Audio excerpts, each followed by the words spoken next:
Depending on what kind of gamer you are, you can either have non-existent, moderate, or super high expectations from your gaming mouse. From just needing it to be able to right and left click, to requiring a plethora of side options at your disposal. There's a lot to consider when weighing the pros and cons here. The type of sensor, connectivity, DPI, extra buttons, and even the size and weight of a mouse can drastically influence your gaming experience. So if you're in it to win it, you need to make sure that your peripherals actively support this goal. That is why in this video we'll be talking about all things mouse related, with the hopes that it will help elevate your gaming experience to the next level. So without any further ado, let's begin.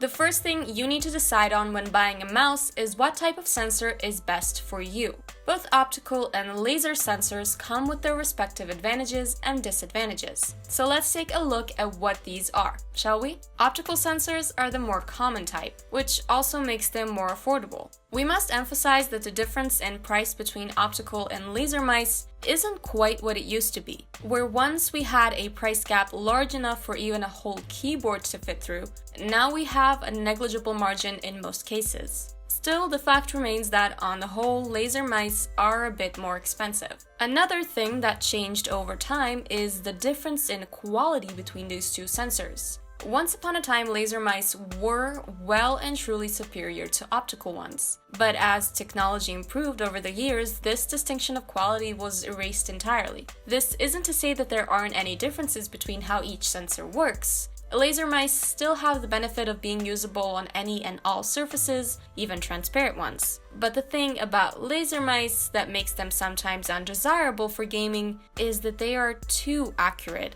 They overanalyze the surface, which can lead to noticeable jitter during slow mouse movements. So as things stand, we have to give it up for optical mice as the more desirable type for gaming. They are technically less accurate, but as we've seen, this is actually a good thing. Of course, there's more to be said about these sensors, but we just don't have the time for that in a video that aims to cover all the aspects of the gaming mouse. So if you'd like to know more, check out the link in the description that'll take you to a video where we discuss these two types of mouse sensors exclusively. For now, just remember that the price and accuracy gap between laser and optical mice is pretty much non-existent at this point. So there's no need to worry that you're missing out on something by opting for either. Next up, we have to consider the DPI. This acronym stands for dots per inch, and it's by far the favorite mouse spec of all manufacturers. Why is this? Well, the answer is quite simple really. It's quantifiable. Manufacturers love it when they can express things in numbers. So considering that most mice have somewhere around 1600 DPI, and most gaming mouse are advertised as having 4000 DPI, it's not hard to find it pretty damn impressive when you stumble upon a mouse with a DPI of 16,000. You stand there and you think to yourself, this is it. This is the Lord Ruler of all mice. All shall tremble before its power and kneel. And you wouldn't get this impression if the spec sheet were a non-numerical one. But what does DPI actually entail? Well, it pretty much just equates to sensitivity. One dot equates to 1 pixel on the display. The higher the DPI, the faster your cursor will fly from one end of the screen to the other, even at just the slightest movement. For regular desktop use, high DPI doesn't matter whatsoever. In gaming, however, the extra DPI can come in handy. But there is an upper limit here. It's impressive that we, as a species, have been able to create a mouse with a DPI of 16,000, but this actually impedes gameplay. So how high should you go?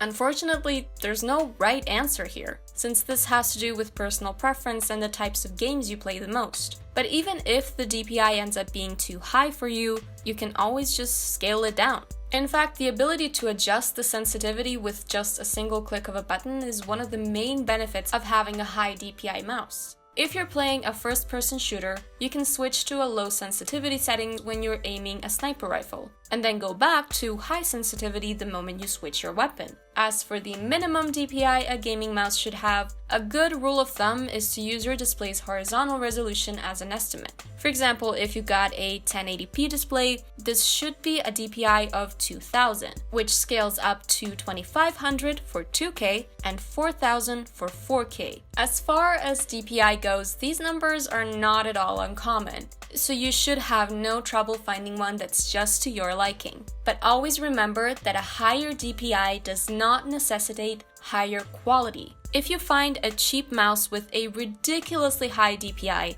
it is still, in all likelihood, not a quality peripheral. A high DPI just shows you how sensitive the sensor is. It doesn't correlate to accuracy or reliability in any way. If you want to make sure the mouse you buy is a quality peripheral, just stick to reliable manufacturers. We've left a link in the description to a list of the best gaming mice currently on the market, so if you want to make sure you're buying a quality product, give it a look. It'll narrow down your choices quite a bit, which can be a really good thing if you don't want to spend an entire day researching dozens of gaming mice. And with that out of our way, we can turn our attention to the type of connection you should be looking for in a gaming mouse. Now, wireless mice are super convenient to have, even if all you're interested in is eliminating cable clutter. A clean desk surface is a feast for the eyes of many a gamer, but wireless mice offer other perks as well. They're quite handy to have lying around if you're looking to pair your favorite mouse with multiple computers, or just if you're looking to engage with the computer without necessarily having to sit at the desk. However, not only are wireless mice more expensive, but their connection also isn't nearly as stable and lag-free as that of wired mice. Plus, there are batteries that always need recharging or replacing at precisely the worst time possible. So if you're talking gaming, we have to give the edge to wired mice. Yeah, you have to suffer through some cable clutter, but this is nothing a mouse bungee can't fix. The benefit of a more stable connection, on the other hand, is just too good to pass up. Plus, they're cheaper, even if only by a bit. All in all, we wouldn't advise getting a wireless mice if all you're looking to do is eliminate cable clutter. There are other ways to do this that doesn't impede your gameplay potential. On the other hand, if you're looking to operate your PC while away from the desk, you can still get a cheap one that would be used just for this. And besides, it's kind of hard to imagine you'd want to do any serious gaming like this anyway. Once again, we've made a whole separate video just on the pros and cons of both wired and wireless mice, so check that out if you're looking to dig deeper into this subject. But for now, let's move on to the next aspect we'll be discussing in this video, which is the programmable buttons. Most mice follow a standardized and simple layout. You have your left and right click, the clickable wheel, the DPI button, and then the two extra buttons on the side. However, certain mice take this way further, with sometimes even an upward of a dozen extra programmable buttons that you can map out however you see fit. You can assign miscellaneous functions to them, or even a series of functions if the game allows it, granting you access to execute complex commands at the tip of your thumb. But do you need such a mouse? Well, the answer, once again, comes down purely to personal preference, just as it did with the DPI. If you're playing a shooter, then the benefits are dubious, and most gamers would prefer a mouse that isn't as bulky. But for MOBAs and MMOs, these extra buttons can make the difference between victory and defeat, as they really do streamline the gameplay in a sense. Sometimes they're even called MMO and MOBA mice. So it all comes down to what type of games you enjoy the most. The depth of your pocket also plays a role here, since these mice generally aren't cheap. And last but not least, we have to consider how the size and weight play into all of this. Needless to say, this is an entirely subjective matter, but let's see if we can shed some light on at least a few recurring trends here. Generally speaking, the size and weight of the mouse aren't at all about ergonomics. This may sound counterintuitive at first, but bear with us for a second. For example, large mice generally tend to be more comfortable, but large mice also tend to be heavy. And you likely don't want a heavy mouse for fast-paced games where there's bound to be a lot of mouse movement. Again, this is a subjective matter, so feel free to disagree. We're just trying to point out some common trends. There's also this general consensus that people with larger hands prefer larger mice, and vice versa. At face value, it's easy to see the intended logic in this, but don't let anyone tell you what mouse size is best for you. You're the only one who can know what feels the most comfortable for you personally. Unfortunately, there's not a lot you can do about the size of a gaming mouse once you've bought it, but manufacturers have thankfully caught on to the fact that we as gamers also have our own preferences regarding the weight of the mice. This is why many gaming mice now come with removable weights, so you can customize them to achieve the best and most personalized feeling in your hand.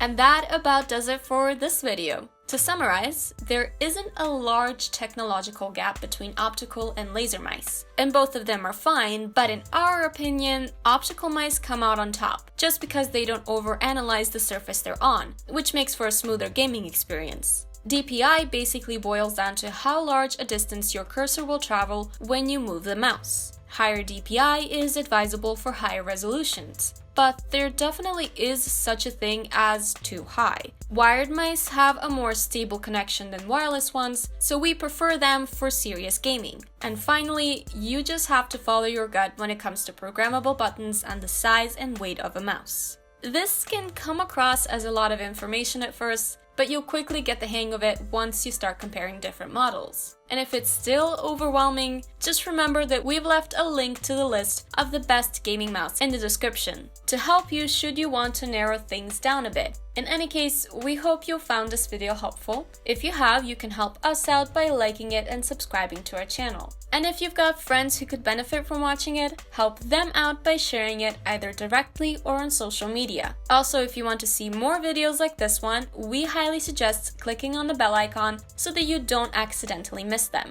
We're constantly working on new content for you, so the next one should be right around the corner. In the meantime, may your games be fun and your losses few. And as always, we'll see you next time on Gaming Scan.